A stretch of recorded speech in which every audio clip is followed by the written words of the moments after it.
Hey Chad, I want to sell my house. Should I sell it myself or should I hire you to do it?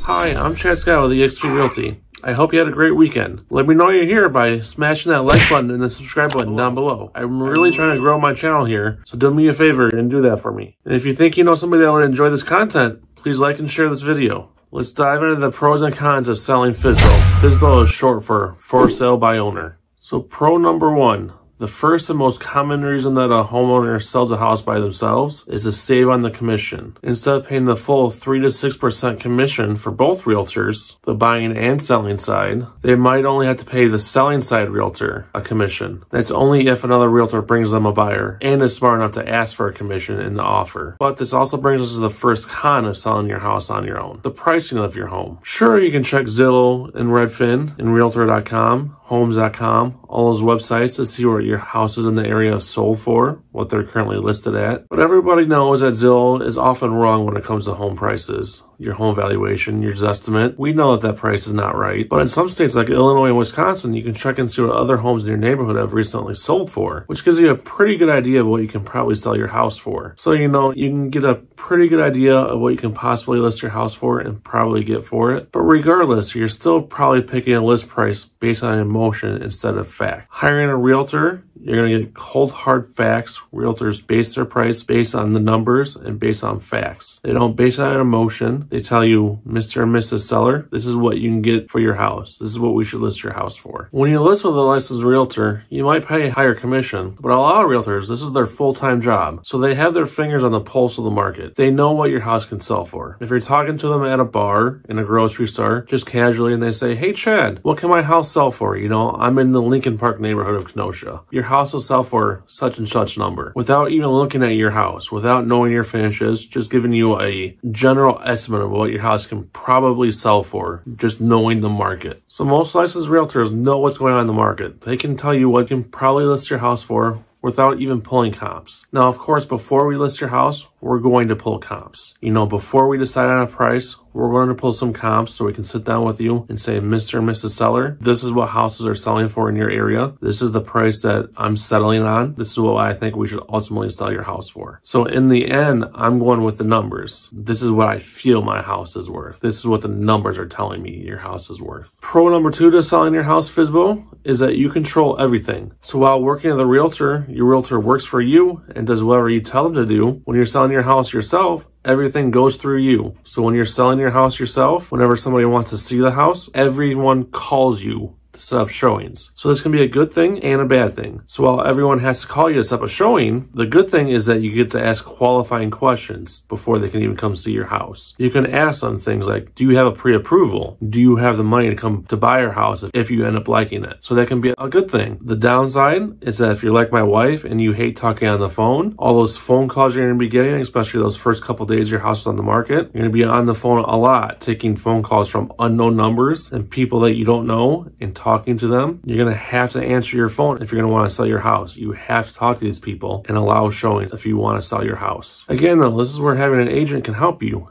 Agents facilitate showings. They can help set up showings around your schedule. They can block off times that are inconvenient for you. They can allow showings only during specific times that are more convenient for you. Your realtor also keeps track of the names of people that come through your house, and they do follow-up for those people. So after they come through your house and look at it, they'll call those people up and get feedback from those people. Did they like your house? What they think of it? Oftentimes as homeowners who also have full-time jobs, you usually don't have time for that kind of stuff. So that stuff kind of falls by the wayside. So you usually don't get feedback as a for sale by owner. You don't know what people think of your house after they come through and look at it. Con number two to selling FSBO is having a biased opinion. Agent or not, it is absolutely essential to make sure your house is listing ready. First impressions are everything, and you want buyers to see your home at its best. You might love your interior decorations, but buyers may not. An unbiased agent will walk through your house and give you quick and easy oftentimes no cost, interior decorating tips just to make your house seem more neutral and as marketable as possible to as many buyers as possible. It'll just help your home sell as quickly and for as much more money as possible. It'll just help your house sell as quickly as possible. Pro number 3 to selling FSBO is that you know your home better than anyone else. You know firsthand what it's like to live in your home, to be a resident of the neighborhood, to be a part of the community. And you can share this insider knowledge with anybody that walks through your house. Anybody that comes through and looks through your house and is willing to listen to you, you can tell them what it's like to live in your house and be part of the community. You can share this information with them. Help them to feel what it's like to live in this house, to feel part of this community that you live in. Con number 3 to selling your house on your own is marketing. Sure, you can put a sign in your front yard, put your house on Craigslist, which I would not recommend doing anymore. There's too many con artists out there that take advantage of unsuspecting buyers and sellers. Put your house on Facebook Marketplace and any number of other websites and other for sale websites and newspapers. But did you know that in Wisconsin and a growing number of other states, when you list your house for sale by owner, Zillow no longer shows that information on their website? Zillow, the #1 home search website in the world, where 99% of home buyers go to first when they're looking for their first home,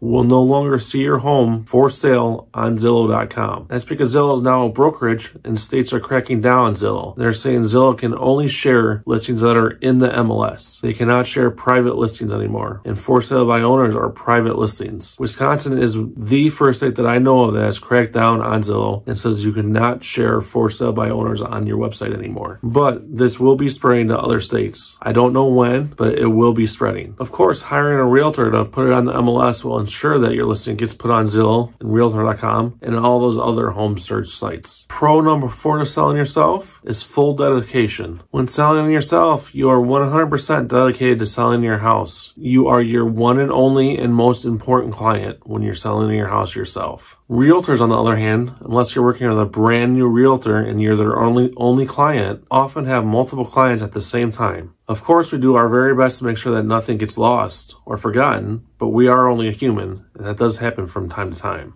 Con number 4, and probably the biggest con to selling yourself, are all the legal terms and the negotiations that you have to do by yourself. There are the acronyms and the contracts that you'll have to know yourself and read yourself and make sure you know exactly what you're doing and filled in correctly when selling your house yourself. The contracts, the jargon, and other stuff can be very overwhelming, especially for inexperienced sellers if you've never done it yourself before. Things can get very shaky if you aren't totally confident in every detail that you sign off on. And I don't recommend doing it yourself if you aren't totally confident in it. Agents offer expertise and guidance on things like pricing, market strategy, negotiations, market knowledge, legal standards, and much, much more. We also have experience in negotiating not only with buyers, agents, and buyers, but also we have a network of inspectors, appraisers, lenders, banks, anything else that you could possibly need during the home buying and selling process. If you could need it, we probably have a contact for it. While there are plenty of free resources out there for you to go at it alone, no two transactions are ever the same, and knowing the right course of action to take can prove to be difficult